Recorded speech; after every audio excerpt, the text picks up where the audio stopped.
Kay maayong adlaw mga ma'am, mga sir.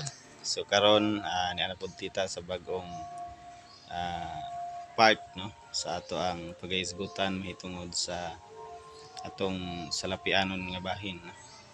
Ah, sa part 1 naghisgot ta og how to manage our income no into 70-20-10 principles.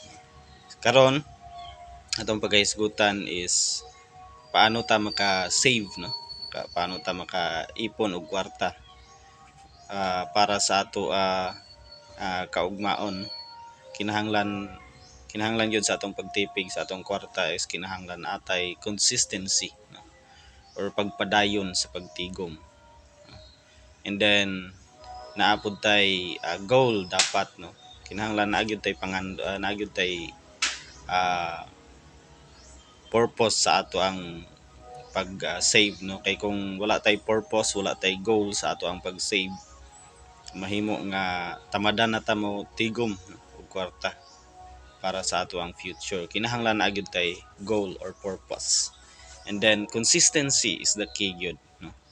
So kung ang imong 20% nga gi-save starting today no, sa pagsugod nimo karon, and kinahanglan everyday na nimo siya nga, or everyday na siya nimo himuon, or kung monthly man ka naga-save, so that's good no.